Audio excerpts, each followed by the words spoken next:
Hey, I have a question. Sure, what's up? You know how those other photographers have that blurry background look in their photos? How do they get their background to look so blurry in them? So what you're talking about is called bokeh. It's actually pretty easy to accomplish. And in this episode, I'm going to show you how you can get that professional looking effect. Are you curious? Yeah? Cause me so curious. Who are you talking to? Hi, my name is Sean Misa, and welcome to my channel, where I break down photography and videography to make it less intimidating. So if this is what you're looking for, be sure to hit the like button, subscribe, and ring the notification bell so you'll be updated when I upload new videos. I'm sure you've seen those photos where they have a subject super sharp in the foreground and the background just looks so blurry. That background blur, by the way, is called bokeh. To achieve this, you'll want to adjust the aperture setting on your camera. If you don't know what I'm talking about, check out my other video up here to learn the basics of your camera and what the aperture is. On the side of your lens, you'll see a little F followed by a number.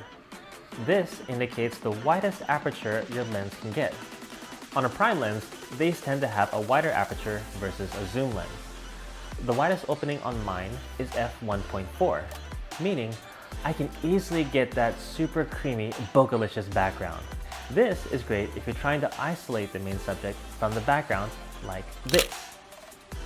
If you don't have a prime lens, you can still get a similar effect with a zoom lens by zooming into the subject and getting close so you can still get that background separation. This was taken with a zoom lens at 105 millimeters and my f-stop at f4.0. With this, I'm still able to achieve that similar bokehlicious look without the need for a prime lens. Pro tip: to help you get that background separation, put a little distance between your subject and the background. If you have your subject right against the wall, you literally don't have any room for bokeh, even with an f1.4 lens. A simple solution is to have your subject take a few steps forward so there's at least some separation from the background. And there you go. You don't necessarily need a prime lens to achieve that bokeh. You can achieve that delicious look by just getting a little closer to the subject. Though, having a prime lens does make it easier. In my next video, I'll be talking about white balance and how important it is when taking photos so the colors don't look too yellow or too blue. I'm blue, da ba dee da ba die, da ba dee da ba die, da ba dee da ba die.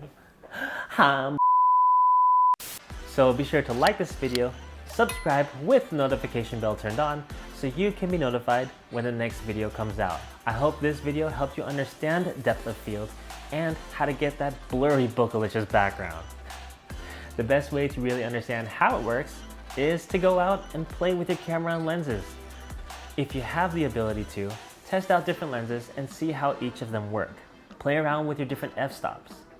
If you don't own another lens, check out Lens Rentals, which isn't a sponsor by the way, but you can rent a variety of lenses to test out prior to purchasing them. I've used them plenty of times when I needed an extra lens or camera for wedding videos, corporate gigs, or when I just really wanted to play with something new. But let's keep that between us. You don't need to tell my wife. Be sure to use the hashtag MisaCurious, and I may feature one of your photos in a future video. What are you waiting for? Get out there and be curious.